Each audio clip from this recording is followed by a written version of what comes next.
Pourquoi vous voulez que je combatte, moi? Pourquoi vous voulez que je combatte? Laissez-moi, là. Moi, j'ai une épine dans le pied. Je vais pas combattre. Allez voir les autres, quoi. Allez voir Baki, wesh. En fait, il subit une injustice en réalité et c'est réel. Il a perdu un combat contre moi, il a marché sur une écharde, etc. Et les gens, du coup, en fait, ils l'ont transformé un peu en clown du MMA français, alors qu'en vrai, il mérite pas ça, tu vois. Tu sais, on aime bien dire un tel, ouais, non, moi je le connais dans la vraie vie, il est pas comme ça. Mais non, justement, tu le connais pas. Regarde comment il est en réalité, c'est sur les réseaux. Quand il est anonyme, c'est comme ça qu'il est réellement. Ouais. C'est toi, tu le connais pas. Il y a des gens qui peuvent te faire peur ou tu penses que là où tu en es déjà, tu peux à peu près prendre tout le monde, en tout cas physiquement? Tu vois, là, la réponse, elle va me mettre dans la merde.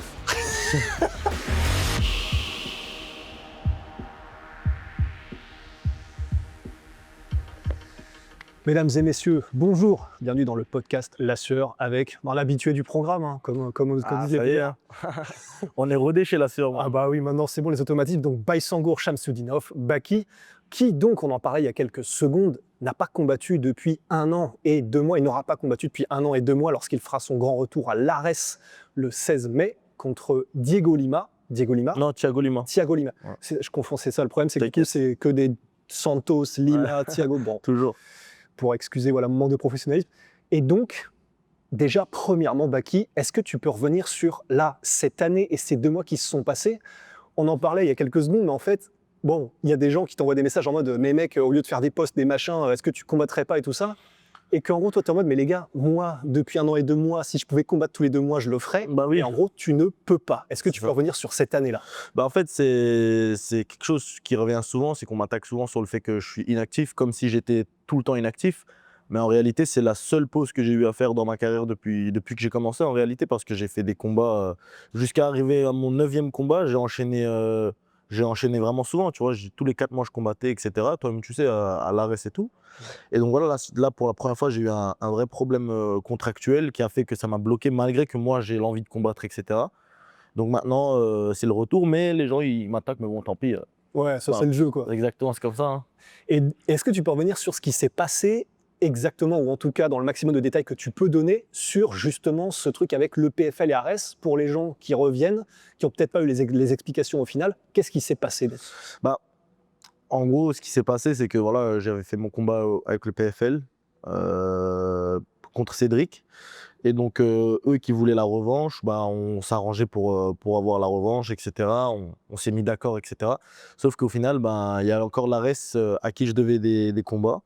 Donc après, voilà, ça a pris un petit peu de temps pour se mettre d'accord tous ensemble. Et voilà, on a trouvé un accord. Et donc là, le 16 mai, c'est le retour pour la ceinture. Donc voilà, quoi. Et ça s'est bien passé dans les négociations ou ça a été un peu galère?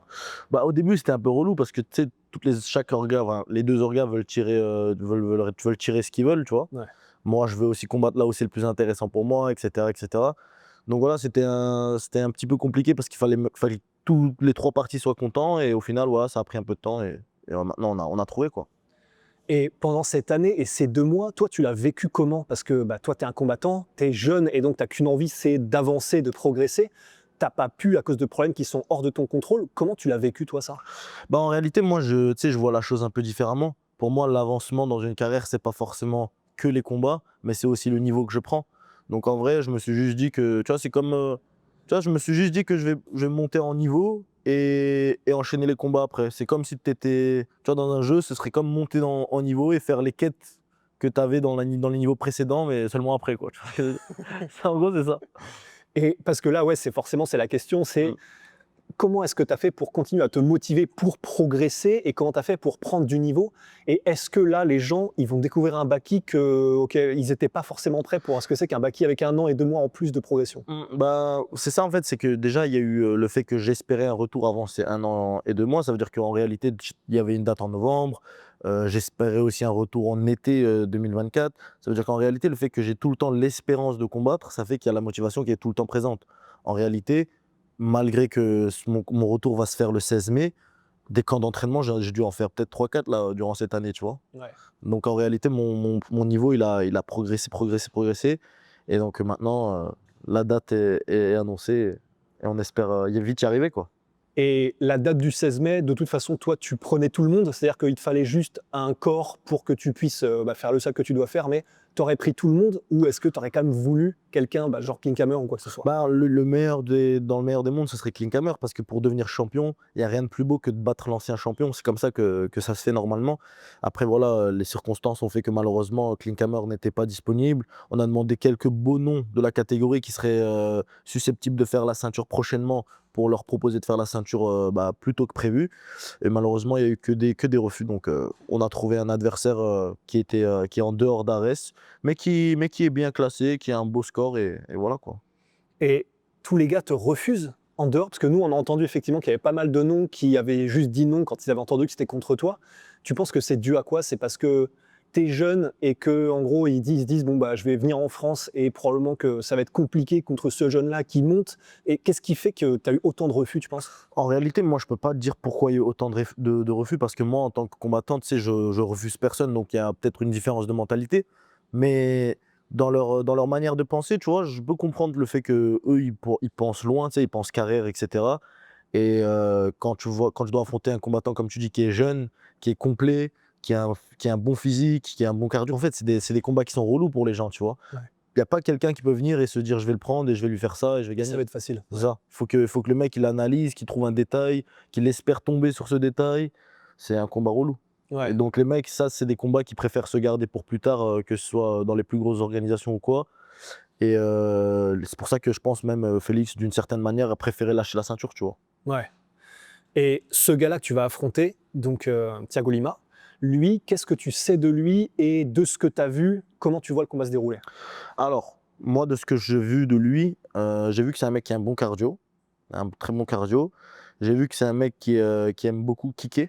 Il a un style Muay Thai. Il aime bien la bagarre, donc il aime bien envoyer des longues séries, tu vois, des grosses combinaisons, et ça tombe bien pour lui parce qu'il a un bon cardio, donc il est capable de faire ça plusieurs fois dans le combat. Donc voilà, il a des bonnes armes. Après, globalement, en termes de science de combat, je me trouve meilleur que lui. Ça veut dire que une meilleure compréhension, que ce soit en striking, en lutte, en grappling. Donc, et physiquement, je pense aussi être meilleur. Donc voilà, moi je me sens capable de le battre, etc. Et je vais faire tout pour, comme pour chacun de mes combats. Mais un homme versus un homme, ça reste toujours la même chose, hein. Tu vois, on ne sait pas ce qui peut arriver. Donc faut rester à l'affût, il faut rester prêt et il ne faut pas sous-estimer l'adversaire, quoi. Et sur un combat comme celui-là, où le mec, je crois qu'il est en 10-1, quelque Ouais. chose comme ça, il vient du Brésil, en plus il est même pas vieux, je crois, nécessairement, et il vient pour gâcher la fête, entre guillemets, mais pour toi, dans la manière dont tu approches le combat, est-ce que c'est le battre pour avoir fait ce combat à Arès, avoir la ceinture, et ensuite tu repars vers soit Doumbé, en tout cas au PFL, ou est-ce que tu es en mode, ce combat-là, je vais essayer de lui mettre le plus possible, un finish le plus spectaculaire possible? En gros, comment tu l'approches et qu'est-ce que tu espères, dans le meilleur des mondes, ressortir de ce combat-là? Bah, moi, je vais te dire clairement, moi, ce sera un mélange des deux. Ça veut dire que je vais pas non plus me mettre une pression en me disant que voilà, je dois absolument lui faire un backflip dans la tête. Non, tu vois ce que je veux dire. C'est-à-dire que je vais faire mon combat comme je sais combattre. Je vais faire ce que je sais faire, ce que j'ai appris pendant ces derniers mois, etc. Et le mettre en application. Et rien que ça me permettra en fait d'avoir ce finish spectaculaire, tu vois.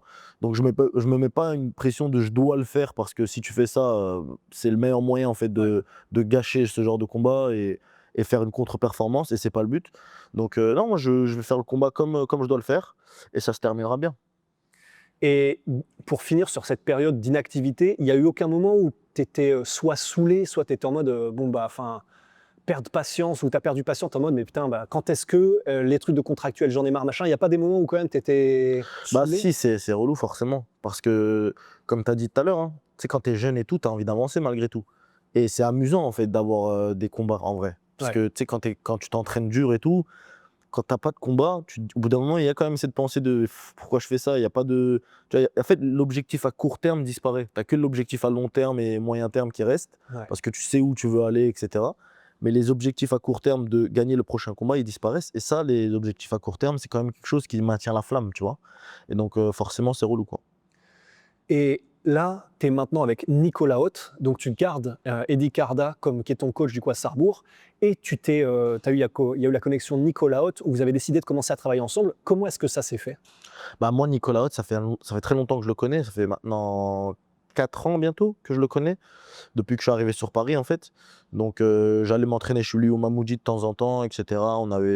Il me trouvait des petits sparring, etc. pour préparer même mes précédents combats à l'ARES. Donc moi et Nico, on a toujours eu de très très bons contacts entre nous. Et naturellement, quand j'ai vu que bah, il avait tout ce que j'avais besoin ici, en fait. Des mecs de ma catégorie, des mecs de très haut niveau. Et surtout, Nicolas Haute, c'est un mec qui a un enseignement qui est formidable. Donc forcément, c'est le choix que j'ai fait, quoi. Et donc, ça s'est bien passé directement parce que vous vous connaissiez déjà. Là, vous avez commencé à travailler ensemble. Vous travaillez ensemble pour préparer ton combat pour le titre pour Ares. Et c'est exactement ce que tu espérais trouver. Et là, tu as vraiment trouvé ce que tu voulais? Bah, c'est ça. En fait, c'est que vu qu'on se connaissait déjà, bon, on n'a jamais travaillé ensemble sur un combat à proprement parler, même s'il m'a aidé dans plusieurs préparations.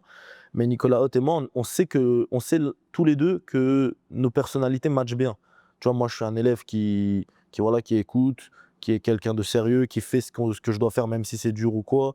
Et aussi quelqu'un qui est très logique. Ça veut dire que si Nicolas Haute, il me dit quelque chose qui est logique, je vais le comprendre, tu vois. Ouais. Et moi, ce que j'aime bien aussi avec lui, c'est que c'est aussi quelqu'un de très logique. C'est pas quelqu'un qui va parler avec des émotions, etc. C'est quelqu'un qui vient, qui s'appuie sur ce qu'il sait et qui va me parler comme ça. Et moi, ça, c'est ce que je préfère parce que j'aime les trucs qui sont factuels, tu vois, des trucs comme ça, quoi. Ouais. Et donc, en fait, nos personnalités matchent bien. Et c'est top, franchement, les entraînements, ils sont trop, trop bien. À chaque séance, malgré que ce soit dur et que je suis en préparation, j'ai hâte d'être à la séance suivante, quoi. Ouais. Parce que tu sens que tu progresses à littéralement De chaque ouf, séance, en fait. de ouf, Ouais. totalement. Ouais, bah c'est vrai que pour le coup, des séances entre toi et Nicolas, ça doit être vraiment deux ordinateurs qui se parlent. Ah, ça, c'est incroyable. C'est Ouais, incroyable. ça doit être magnifique. Et donc là, tu as commencé avec Nicolas Haute et donc tu as fait des séances d'entraînement aussi avec, j'imagine, donc Nassourdine, tu t'entraînais déjà avec, Ouais. mais avec des gars comme BSD, avec des gars comme Wissem Marmouche, avec des gars comme Youssef Bouganem. C'est quoi de s'entraîner avec autant de gars dans un groupe aussi restreint d'un aussi haut niveau? Bah, franchement, ça fait plaisir et c'est un peu ce qu'on retrouve dans les autres pays comme les États-Unis, etc. C'est qu'en fait, ils prennent les meilleurs athlètes du pays et ils les réunissent tous dans un endroit et tu as vu, on progresse tous ensemble. Et ça, c'est ce que Nicolas Haute, il a réussi à faire ici. Ça veut dire que là, en tout cas dans nos catégories à nous, hein, tu vois, il y a encore des mecs plus légers, etc. Mais dans nos catégories, en gros, à partir de 77 jusqu'à plus lourd, bah, il a réussi à récupérer tous les gros athlètes. Il a pris aussi des bons 70 et on est tous là à tourner ensemble et c'est magnifique. Franchement, c'est magnifique. Ouais. Plein de styles différents, plein de gabarits différents. C'est lourd, tu vois. Et à BSD avec lequel tu as commencé à travailler, lui, il est connu aussi pour à l'entraînement être extrêmement sérieux et c'est pas du tout, mais il est dur à l'entraînement. C'est pas en mode il tape sur les sparring, mais c'est juste qu'il est connu pour être vraiment, tu sais, un peu hyper organisé et un peu Terminator dans sa manière de procéder. C'est comment de travailler avec un gars comme BSD avec une mentalité comme ça? Non, franchement, moi, c'est vrai que tu as raison. Je trouve qu'à l'entraînement, il est très, très militaire, tu vois. Il écoute ce que Nicolas il lui dit et il applique, tu vois. Et donc, franchement, ça me fait plaisir parce que, du coup, en fait, quand on vient ici tous ensemble avec Nas, Benoît, moi et tout le monde, en fait, c'est du travail, travail, travail, travail. Il n'y a pas trop de place pour plaisanter. Et donc, à chaque fois, c'est très productif, nos entraînements, tu vois. Ouais. Et toi, tu préfères ça? Parce que c'est vrai qu'il y a des clubs où c'est. Et je ne sais pas s'il y en a un qui est beaucoup mieux que l'autre, mais ça, tu vas me dire en toi ce que tu en penses, mais des clubs où c'est beaucoup plus une ambiance décontractée, mais où effectivement, tu n'as pas ce côté hyper dense en termes d'apprentissage et de progression. En fait, il y a des clubs comme ça avec une ambiance décontractée, pas de mauvais trucs, etc. Ça rigole et tout. C'est bien, mais le problème, c'est que les séances peuvent vite devenir longues, tu vois. Ça veut dire que si maintenant, dans une séance de 1 heure et demie, ben, vous prenez un peu de temps pour l'ambiance, justement, rigoler, tout ça, mais en vrai, vous perdez du temps, tu vois. Ouais. Vous perdez du temps, vous ressortez de vos objectifs, vous êtes déconcentré et ça, c'est pas bon. Ce qui est bien ici, c'est que c'est sérieux du début à la fin. C'est-à-dire qu'à la fin, on peut rigoler tranquillement, mais on sait qu'on a fait une bonne séance à la fin, Ouais. tu vois. Et moi, à chaque fois, j'ai vraiment ce truc qui se libère en moi quand je sais que j'ai fait une bonne séance. Et là, à chaque fin d'entraînement, je l'ai, hein. Ouais. Ça doit être jouissif, ça. Ah, c'est magnifique. Et ensuite, si tout se passe bien, après ton combat pour le titre à Ares, donc forcément, c'est ce dont tout le monde parle, c'est ce que tout le monde espère, c'est la fameuse revanche face à Cédric Doumbé. Là, ça en est où? Et j'imagine qu'il n'y a peut-être rien de signé ou j'en sais rien du tout, mais où est-ce que ça en est et ce serait quoi les projets pour ça et la perspective? Ben, en vrai, là où ça en est, ben, moi, comme je t'ai dit avec le PFL, ça, c'est quelque chose que j'ai signé et dont j'ai envie de faire. Après, là où ça en est, j'en sais rien en vrai, parce que moi, je suis pas ce que Cédric il fait ou quoi. Ouais. Donc voilà, moi, tu sais, je suis concentré sur le combat qui arrive surtout. Et on verra, hein. On verra si c'est quelque chose qui se fait prochainement. Ouais. Moi, j'aimerais que si ça se fait le plus rapidement possible. Et voilà, quoi. Ouais. Et est-ce que du coup, je crois que c'est toi qui avais dit que effectivement le public français et le MMA français a besoin de combats comme Baki Doumbé numéro 2. Et je suis complètement d'accord. Enfin, en tout cas, en termes de médias sportifs pour nous, c'est clair que quand il n'y a pas de gros chocs comme ça où les Français peuvent se passionner pour, c'est clair que le milieu est un peu plus ennuyeux forcément et il faut ces trucs-là. Est-ce que toi aussi, tu es plus hypé, même si, enfin, sportivement, tu auras des gros challenges dans ta carrière aussi, mais des combats où tu sais qu'il y aura une telle attention médiatique et où tu vas repartir pour un tour sur tout ce qui est trash talk, tout ce qui est, tu vas être pris dans la tempête médiatique, etc. Tu t'y habitues et tu préfères ça? Ou est-ce que tu es en mode, bon, je l'ai fait une fois, et là, tu es plus en mode sportif, et ensuite PFL, et ensuite on voit ce qui se passe? En réalité, il y a pas vraiment de préférence à proprement parler, tu sais? Chaque combat et même Baki Doumbé 2 sera différent du 1. Donc, tu sais, tu t'habitues jamais en réalité. Tu t'habitues jamais et ce sera encore différent parce que là, Cédric, du coup, il va revenir bah, du coup, il revient d'une défaite. Enfin, non, il a gagné contre Willis, mais le 1er match aller, c'était une défaite, donc il pourra même plus trash talk comme la première fois. Ça va être à chaque fois différent et donc moi, ce que j'aime aussi avec ça, c'est que, bah, c'est une nouvelle aventure à chaque fois. Tu vois? C'est-à-dire, il y a pas c'est pas la même chose. Même les entraînements, à chaque fois, ils sont différents. La préparation, à chaque fois, elle est différente. Le seul truc relou qui revient à chaque fois, c'est la diète, quoi. Ouais. Tu vois ce que je veux dire? Donc, ouais, j'ai pas vraiment de préférence, mais forcément, quand un combat, il est médiatisé, bah, tu sais, il y a toujours ce truc en plus. Ouais. Déjà, tu sais que tu vas beaucoup plus gagner dans l'histoire, tu vois? Tu vas monter, en fait, dans ta carrière et surtout, bah, ça nous hype aussi, en vrai. Tu sais, on combat, mais ça nous hype aussi. Tu vois ce Ouais. que je veux dire? C'est quelque chose, il y a pas que vous, tu vois? Ouais. Ouais, et donc là, le fait que tu es en tout cas, on va voir comment ça se passe, mais là, que tu aies ce chemin, en tout cas pour l'année qui vient, qui a l'air d'être tracé, c'est-à-dire que si tout se passe bien, ton combat à l'arrêt, tu remportes le titre, et ensuite tu repars directement sur un combat contre Cédric Doumbé, tu es très à l'aise avec ça, et tu es en mode, bon, bah, de toute façon, ça me permettra de montrer ma progression, je suis à l'aise avec le fait qu'on repart sur un tour médiatiquement et machin, et ça va très bien, quoi. Ouais, moi, ça me va très, très bien. Ça me va Ouais. très, très bien. Je suis pas quelqu'un qui a un problème avec le fait qu'un combat soit médiatisé ou quoi. J'ai pas de pression par rapport à ça. Tu sais, moi, je suis quelqu'un qui croit au destin et je me donne à fond. Donc, en vrai, je suis assez détaché de toutes ces bêtises. Donc, je suis prêt pour l'avenir. Eh ben, est-ce que là, il y a une story de Cédric Doumbé justement sur le fait que lui aussi, on lui demande beaucoup alors Baki, tu combats comment? Tu combats quand? Comment ça se passe? Je vais te faire écouter cette story et puis tu y réagis comme tu le sens et tu me dis ce que tu en penses. Hop, et barre d'espace pour dès que tu veux écouter ça. Surcoté. Allez voir Baki. Baki, c'est le visage du MMA français. Pourquoi vous voulez que je combatte, moi? Pourquoi vous voulez que je combatte? Laissez-moi, là. Laissez-moi. Moi, j'ai une épine dans le pied. Je peux pas combattre. Allez voir les autres, toi. Wesh, mais je comprends pas. Allez voir Baki, wesh. Allez voir Baki, allez voir tous les autres combattants français. Pourquoi vous voulez que moi je combatte? Mais moi, là, il y a un buzz de fou. Il y a une hype de fou en ce moment dans le MMA. Allez-y, frère. Laissez-moi. Pourquoi moi Qu'est-ce que tu en penses? Bah, en fait, je capte exactement ce qu'il ressent, frérot Cédric.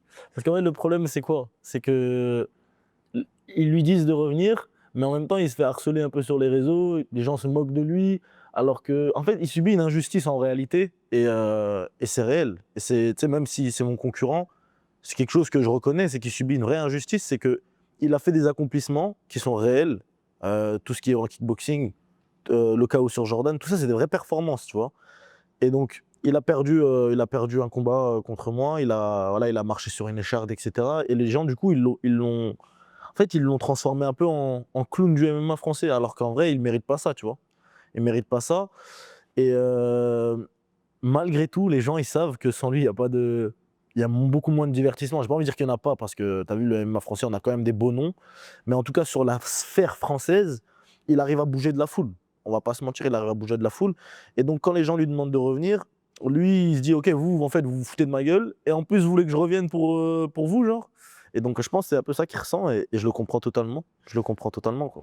Et est-ce que pour toi, donc ça c'est de toute façon je pense que c'est factuel ce que tu viens de dire, mais est-ce qu'il y a un côté aussi potentiellement, c'est le game et c'est le jeu et c'est lui-même le savait en plus, c'est que je me souviens qu'avant ton combat, il disait déjà en gros des trucs en mode je sais que vu le trash talk que le fait, si jamais je perds à un moment donné, ça va être un tsunami tellement les gens vont s'en donner à cœur joie. Donc il savait que ça allait arriver, il savait que donc c'était le jeu, et pourtant malgré tout, c'est vrai qu'on sent qu'il a une amertume et qu'il est un peu saoulé de ce qui se passe. Après, ça se voit qu'il assume malgré tout. Ça veut dire qu'il n'est pas non plus là à mendier l'attention des gens, à dire les gars, oubliez pas ce que j'ai fait, nanana. Il le dit pas. C'est vrai. En réalité, tu vois, il n'est pas là à mendier. Tout ce qu'il dit, c'est ok les gars, vous voulez me ridiculiser, vous voulez la jouer comme ça, vous voulez m'abattre. C'est vrai, je mérite parce que voilà, j'ai fait du trash talk et j'ai perdu, mais t'as vu, laissez-moi tranquille alors, tu vois. Si vous voulez m'abattre, laissez-moi tranquille et suivez le reste du game, tu vois. Et il a raison en vrai, il a raison. Mais c'est comme ça, le public il est ingrat, il le sait. Et on le sait tous en réalité, tu vois. C'est comme ça, hein. C'est un game qui est relou le MMA sur la sphère publique. Bah, et c'est vrai que pour clore ce chapitre-là, mais je sais que là, tu vois, il y a eu la conférence de presse entre Sean O'Malley et Merab Dvalishvili pour le combat qui arrive. Et c'est vraiment marrant parce que je ne pouvais pas m'empêcher de penser à toi et Cédric parce qu'on a vu dans la réaction de Sean O'Malley qu'à un moment donné, il y a quelqu'un qui lui demande alors le rematch, comment ça va se passer et machin. Il y a Sean O'Malley qui commence à faire un tout petit peu de trash talk en mode bah ouais, moi je pense que je sais plus ce qu'il dit exactement, mais de toute façon j'ai vachement progressé donc je pense que je vais le torcher. Je sais plus ce qu'il dit exactement. Il entend des mecs qui le huent. Et du coup, immédiatement, il change sa réponse. Il est en mode ouais, ça va être un beau combat, on va s'amuser, machin. Et en gros, la réponse la plus plate possible pour bien faire comprendre au public que non, en fait, vous voulez quoi? C'est-à-dire que si je vous donne du divertissement, mais que vous n'êtes pas content et vous huez, bah dans ces cas-là, ça sert à quoi? Et qu'en gros, on sentait qu'il avait un petit peu un seum en mode les gars, moi, je veux bien promouvoir le truc à mort, mais si c'est pour qu'on me tombe dessus à chaque fois, ça me saoule et du coup, je dis plus rien. En fait, les gens, il faut se dire un truc, c'est qu'ils aiment bien le principe d'histoire. Une histoire, un film, etc. Donc eux, ce qu'ils veulent, c'est en même temps que la personne qui trash talkait avant, etc., continue de trash talk, qu'en même temps, eux, ils réagissent en disant non, t'es nul, etc. C'est-à-dire, en fait, ils veulent pas que tu te réadaptes. Ils veulent que tu restes la personne que t'étais, qu'ils puissent te tomber dessus et ça leur fait plaisir de te tomber dessus. Mais ils veulent pas que toi, tu te réadaptes en faisant le mec plus humble, parce que si tu fais ça, ils vont te reprocher de ne plus être le même qu'avant, tu vois. Ouais. Ça veut dire qu'en vrai, tu es coincé. Soit tu restes le personnage que tu étais et tu acceptes que les gens vont te tomber dessus, et du coup, il faudra accepter que les gens soient contre toi, etc., et être patient jusqu'à pouvoir prouver qu'ils avaient tort, tu vois.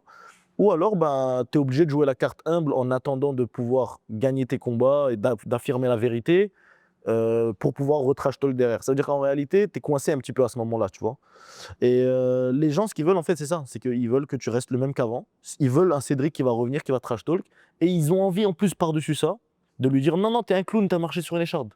Ils n'ont pas envie d'avoir un Cédric qui revient et qui dit non, vas-y, le gars, moi, je vais combattre, on verra comme. Non, ils veulent pas ça, tu vois. Ouais. Ils veulent pas ça. Parce qu'en fait, pour eux, dans leur tête, ils ont créé leur histoire. Pour eux, le retour de Cédric, ils ont déjà prévu de se foutre de sa gueule. Tout est calculé dans leur tête. Ouais. Et si toi, tu viens mettre en péril leurs calculs qu'ils ont, eh ben, ils veulent plus de toi, tu vois. Ouais. Ouais. Et tu leur enlèves presque ce pourquoi, du coup, c'est un exutoire un peu. Exactement. Eux, ils attendent ce droit qu'ils ont sur toi de se foutre de ta gueule. Et si t'es humble, ils peuvent plus le faire. Ils ont le seum contre toi à cause de ça, tu vois.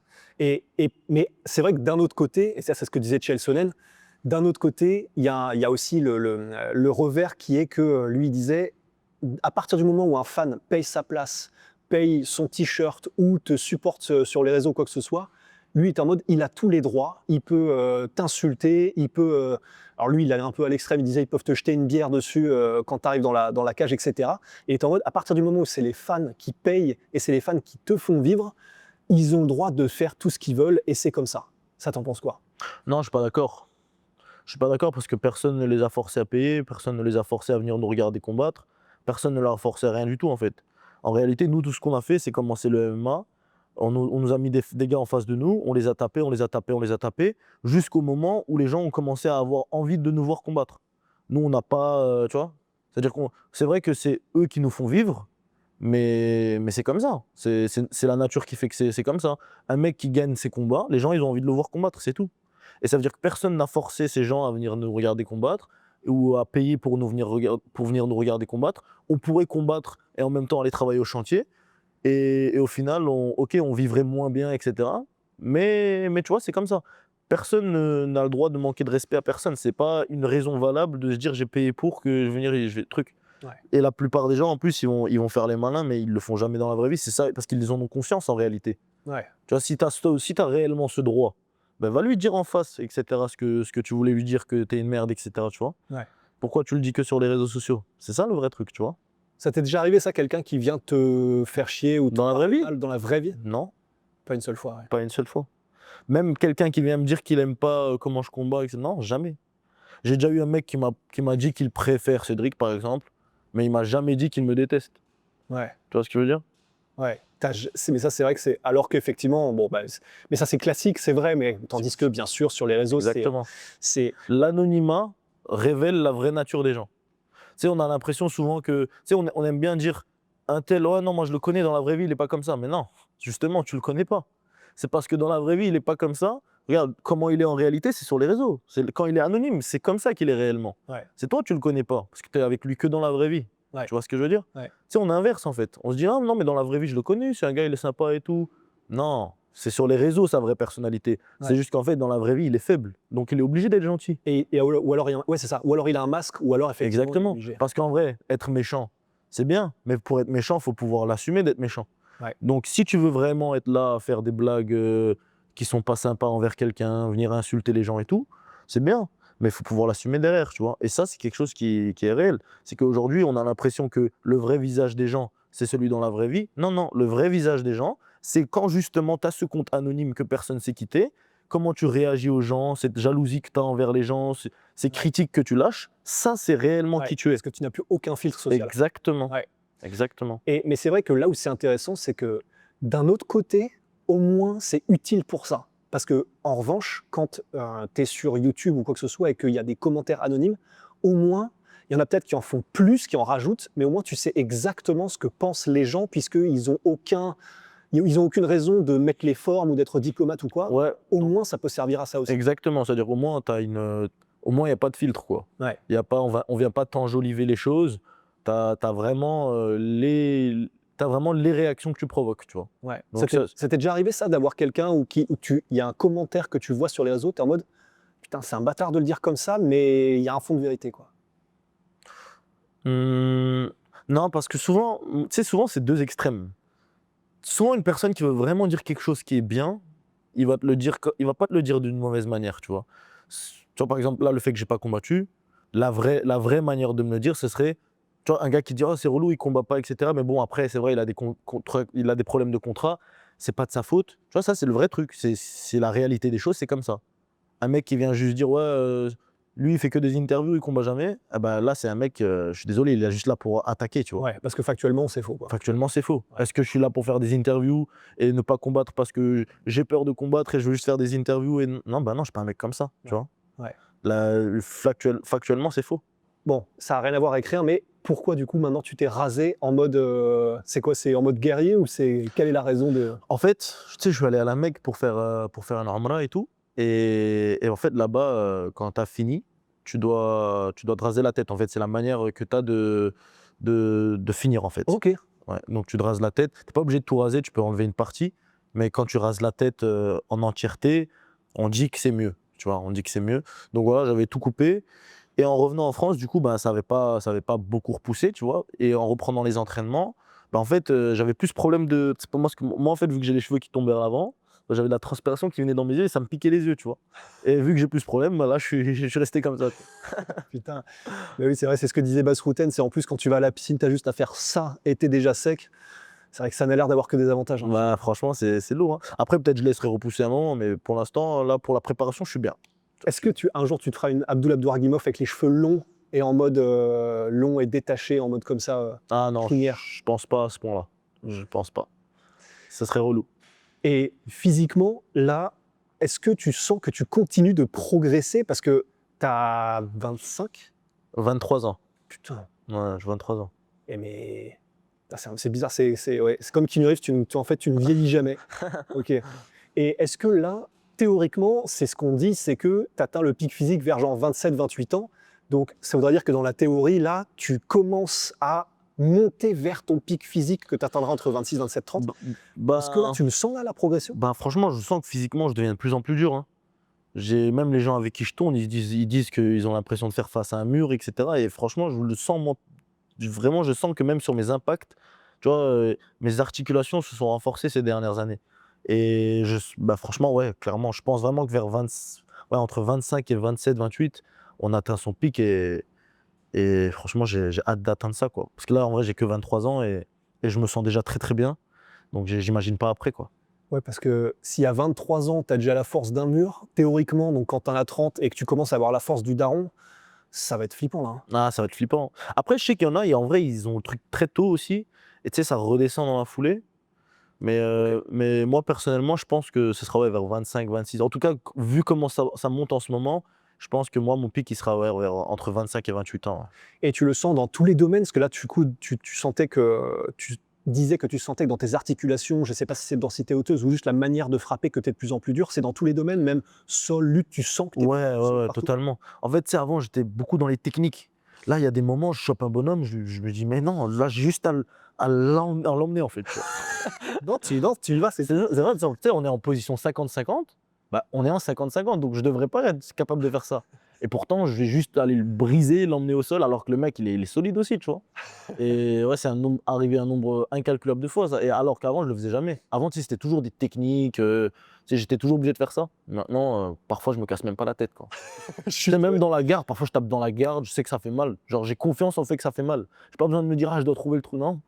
Ok. Parfois, j'envoie dans la garde et le mec, naturellement, il sait je sais qu'il a eu mal, il va reculer et ça va m'ouvrir des portes après, tu vois. Ah ouais, et ça, c'est un truc que tu n'avais pas avant.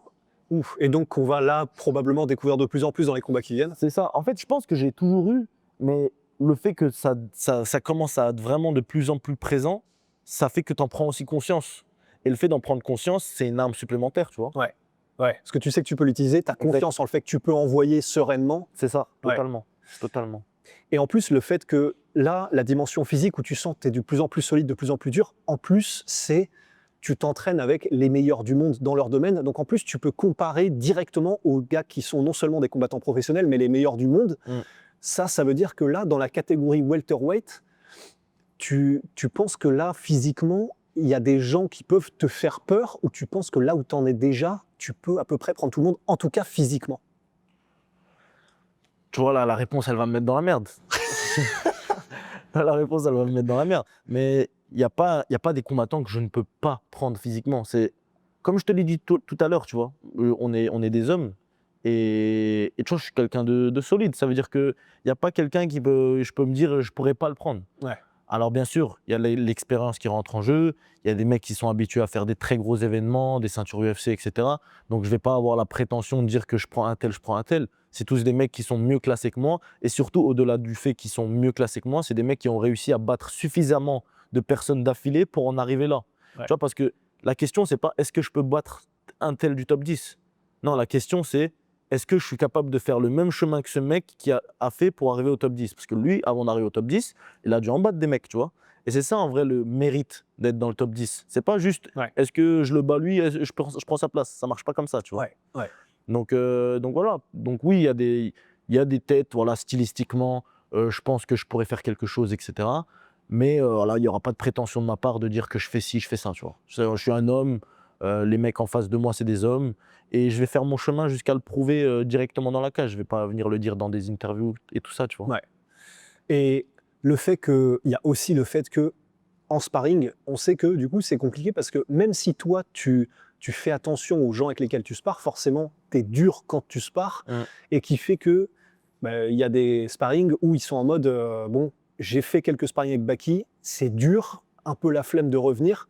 Comment tu fais pour gérer le fait que soit tu vas pas très fort, même sur les sparring où c'est censé envoyer un petit peu, mais du coup toi tu peux pas vraiment te développer, t'amuser, etc. Si tu vas un peu trop fort, tu sais que il y a énormément d'un pourcentage de combattants que tu peux éteindre ou envoyer salement. Comment tu gères les sparring et ta puissance en sparring? En réalité, c'est aussi en fonction de la personne qui est en face de toi. Ça veut dire qu'en fait, si la personne en face de toi est très très forte, en vrai, tu peux te permettre d'envoyer parce que la personne, elle va pouvoir aussi assumer derrière. Tu sais qu'elle a un coup d'œil, tu sais qu'elle peut bloquer. Tu sais qu'en fait, ça va pas mal se passer si tu lui envoies, tu vois. Ouais. Après, bien sûr, si tu tournes avec quelqu'un, tu sens que tu peux lui faire mal, forcément, tu es obligé de baisser un peu le rythme, tu es obligé d'y aller un peu plus tranquille, tu vois, d'essayer plutôt de travailler autre chose. Parce qu'en réalité, même sur des sparring un peu moins puissants, tu peux essayer de travailler d'autres aspects en fait, du combat. Il n'y a pas que est-ce que je le touche, je le mets KO. Ouais. Mais il y a aussi le est-ce que je peux trouver le trou, etc. etc. Surtout que tu sais, même si je ralentis, la personne en face de moi, je lui dis pas que je ralentis. C'est-à-dire qu'elle, elle peut Ouais. continuer à y aller. Et moi, ça me permet en fait de travailler un peu différemment, tu vois. Ouais. Et bah, encore quelques petites questions. Et le côté business, sponsor, le côté gérer la carrière à côté, ça, c'est vraiment tes frères et managers, particulièrement Rassoul, qui gèrent tout ça? Ou est-ce que tu... Et donc, est-ce que toi, tu es en mode juste, un peu comme BSD le dit, tu vois, soldat et tout ce qui est le reste, le head coaching, les sponsors, etc., c'est quelqu'un d'autre qui gère? Ou est-ce que tu commences déjà à t'intéresser à tout ça? Bah, forcément, je m'y intéresse et parce que c'est quand même ma carrière qui est qui est dans le truc, tu vois. Donc forcément, je m'y intéresse et ce serait bête de ma part de juste me dire je vais à l'entraînement, après le reste du temps, je joue à la play et je calcule rien, tu vois. Non, je reste intéressé par tout ce qui se passe autour de moi. Je reste aussi informé de tout ce qui se passe. Ça veut dire que mes frères, ils me tiennent au courant de tout. Donc c'est quelque chose que je suis, tu vois. Je regarde, il n'y a pas de problème à ce niveau-là. Mais toutes les tâches, bien sûr, je les ai déléguées en fait à mes frères, à mon équipe, à ma famille, parce que comme ça me permet aussi de, au-delà du fait d'être concentré sur mes entraînements à l'entraînement, ça me permet aussi en fait d'avoir beaucoup plus de pensées qui sont liées au combat plutôt qu'au business. Parce qu'en réalité, c'est une carrière, il n'y a pas que le combat, il n'y a pas que l'entraînement qui compte. Il y a aussi tes pensées. Est-ce que tu es un mec qui pense à l'entraînement en dehors de l'entraînement ou est-ce que tu es un mec qui pense à autre chose en dehors de l'entraînement, tu vois? Ouais. Et ça, c'est quelque chose sur le long terme, ça a une vraie différence. Tu vois, si tu prends deux mecs qui jouent à, je sais pas, à Call of Duty 1 heure par jour, un des deux mecs, le reste du temps, il s'en tape, il va au travail, il pense à son boulot, etc. Et l'autre mec, il est tellement matrixé qu'il pense encore à Call of Duty en dehors de sa session de jeu. Ben, le fait qu'il y pense va le rendre meilleur sur le long terme. Au bout de 100 heures de jeu, les deux, ils n'auront pas le même niveau parce qu'il y en a un qui est beaucoup plus matrixé que l'autre. Tu comprends? Ouais. C'est exactement la même chose dans ce sport, quoi. Et l'effet de l'argent, le fameux, le chétan du fait que, putain, tu te dis, OK, il y a moyen de faire de chétan. plus en plus. Parce que c'est ton papa qui disait ça tout à l'heure. Et c'est vrai, tu vois, le fait d'être un peu en mode purée. C'est, en plus, théoriquement, tu vois, tu es censé avoir 23 ans, être pas forcément très mature par rapport à ça. Et pourtant, on a l'impression qu'en tout cas, c'est ton papa qui disait ça, qu'au contraire, toi, tu es en mode. Alors que là, tu commences déjà à toucher de très, très grosses sommes. Et en gros, on a l'impression que tu es un peu. C'est pas au-dessus de ça, mais ça donne l'impression que tu es en mode c'est très bien, il y en a besoin, c'est important, mais que tu n'es absolument pas matrixé par ça en tout cas. C'est quoi ton rapport à l'argent? Alors en fait, moi, il faut savoir que depuis toujours, je suis quelqu'un qui est très détaché du matériel, tu vois. Je suis pas quelqu'un qui aime particulièrement les belles sapes, les belles voitures, les belles, je sais pas les belles montres, tout ça. Tu vois, je suis pas trop là-dedans. Et donc forcément, déjà, le fait que de base, je suis comme ça fait que bah, tu tombes pas trop dans ce délire-là. Et en vrai, tu sais, moi, je suis plus dans l'humain. Ça veut dire que, tu sais, moi, je kiffe beaucoup plus, par exemple, faire plaisir à quelqu'un de ma famille, par exemple, que de m'acheter un truc à moi-même. Après, si vraiment quelque chose me plaît, bah, alhamdoulilah, j'ai travaillé pour, donc je peux me permettre de me le prendre, tu vois. Mais voilà, je suis quelqu'un de détaché de ça, donc ouais, il n'y a pas vraiment d'impact de l'argent sur mes objectifs. Pour moi, l'objectif, c'est vraiment le truc qui me fait kiffer. Tu vois, l'objectif en lui-même, le fait de vouloir l'atteindre, le fait de m'imaginer l'atteindre, c'est des choses qui me motivent beaucoup plus que l'argent généré derrière. Mais comme tu as dit, c'est quelque chose qui est important. Parce que tu as vu, une carrière, c'est pas toute une vie. Et c'est important d'avoir sa liberté après avoir fini et pas de retourner au chantier et faire des coffrages Ouais. et des murs, tu vois. Ouais. Et ben justement, d'ailleurs, deux dernières petites questions, mais on parlait à ton papa tout à l'heure. Ton papa, mais tu sais que c'est marrant parce que ça me faisait penser beaucoup à Dagir Imavov sur le fait que il est tellement attentionné. Bon, tu sens que, on en parlait des avant-bras, enfin, dans chaque bras, il a un Airbus, tu vois. Ouais. Mais tu sens qu'il est super attentionné, qu'il est gentil, mais c'est hallucinant quand tu sais qu'il a fait la guerre, quand tu sais qu'il a travaillé ultra dur toute sa vie sur ses chantiers et tout. Et il est allé sans qu'on ne lui demande rien du tout avec Alex, parce que du coup, là, on est arrivé ce matin. Il est allé nous chercher à manger au Monoprix, des sandwichs, des petites salades, des trucs comme ça.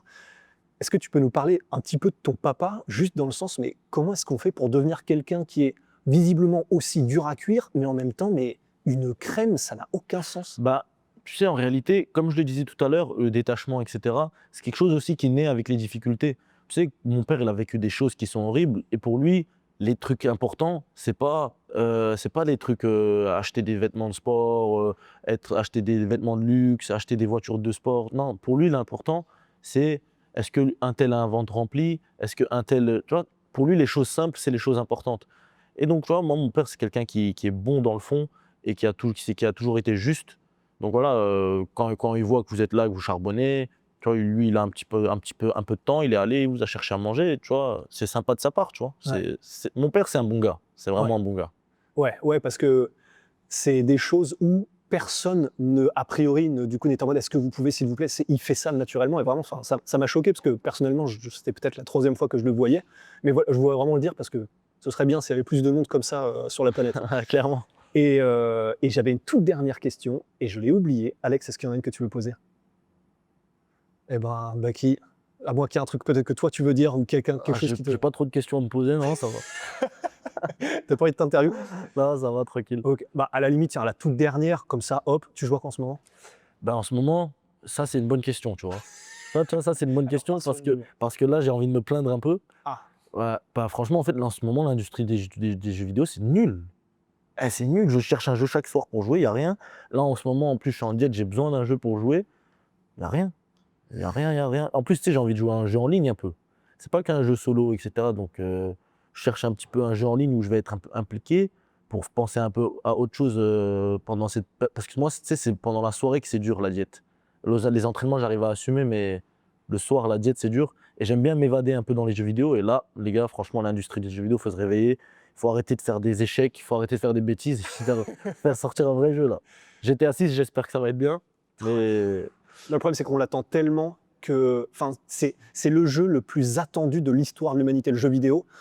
C'est tellement d'attentes que je me dis, putain, c'est quasiment impossible qu'ils remplissent ces attentes-là, même si c'est Rockstar, etc.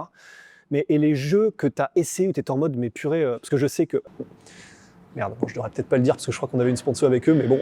Assassin's Creed Shadow, apparemment, il est vraiment pas ouf, dans le sens, il est très classique, c'est du vu et revu. Il y a peut-être Kingdom Come Deliverance, peut-être, qui était pas mal. ouais, c'est ce que j'ai entendu. Après, c'est pas trop ma cam. Kingdom Come Deliverance, ça a l'air compliqué un petit peu. Ok. Parce que ça avait l'air d'être chevalier et tout ça, ça te Ouais, tient bah bien? ça, j'aime bien, mais en fait, je sais pas, j'aime pas. Il y a un truc que j'aime pas. Il y a un truc qui me repousse dans le jeu. Et moi, tu sais, je suis quelqu'un d'assez difficile. Mais si tu veux en revenir sur Ubisoft et sans vouloir attaquer Ubisoft parce que vous êtes en sponsoring avec eux. Non, mais après, en soi, je sais, tu vois, je vais t'enlever l'herbe sous le pied, mais comme ça, au moins, tu pourras dire tout ce que tu veux sans problème. Ouais. En tout cas, factuellement, je sais qu'à Ubisoft, il y a des énormes problèmes, même sur tout ce qui est un peu politique, le wokisme, Ouais, etc. bah, c'est horrible. Et du coup, ça produit des jeux qui le révèlent et c'est terrible, En quoi. fait, c'est ce que je regardais aussi là il y a pas longtemps comme vidéo, c'est qu'Ubisoft, ils enchaînent un peu les échecs, tu vois. Ils enchaînent un peu les échecs et ils arrivent même à faire des échecs sur des trucs qui sont déjà tout faits normalement. Bon, comment tu arrives à rater un Assassin's Creed au Japon? C'est choquant. Ça n'a pas de sens. Ça n'a pas de sens. Je l'ai même pas acheté tellement je sais qu'il est mauvais, Ouais. tu vois. Tu prends un jeu qui est sorti il y a combien de temps maintenant? Il y a 5 ans peut-être, Ghost of Tsushima, et il lui met une vitesse. Il lui met une vitesse, tu vois. Ouais. Donc franchement, c'est un peu décevant. Franchement, For Honor, ils ont fait un jeu de fou, Ubisoft avec For Honor. Je sais pas, faites un For Honor 2, je sais pas, redonner de la hype sur ce jeu parce que c'est un jeu qui est unique, j'aime beaucoup. Juste le problème, c'est qu'il n'y a plus personne dessus. Et... Ouais. Donc ouais, là, franchement, en ce moment, sur les jeux vidéo, à part vouloir retourner sur un jeu solo, Ouais. il n'y a rien qui me fait chauffer, quoi. Bon, bah, on va te libérer parce que tu as d'autres obligations, Baki. À la limite, juste une toute dernière question en 2 secondes. Quand est-ce qu'on te voit faire du Béour, Baki? Ah ouais, c'est vrai, t'as fait une vidéo Béour, là, il y a pas longtemps. Ouais, mais en fait, c'est surtout que mon rêve, c'est de. Je devrais peut-être pas le dire parce que quelqu'un va essayer de me piquer l'idée, c'est de te voir, toi et Benoît Saint-Denis, faire des combats en armée. J'ose même pas imaginer à bouche. Ah ouais. Ça t'a jamais tenté? Franchement, à un moment, je regardais un peu des vidéos, ça me chauffait. Donc peut-être pourquoi pas une fois, hein. Hors combat, tu sais, ça peut être bien. Moi, je prendrais, je pense, une hache un peu. Une hache, un bon bouclier. Pour faire le plus de dégâts possible. Exactement. Ah, je vais la jouer Centurion, je pense. Eh ben, Baki, merci beaucoup. Avec plaisir. Merci à toi.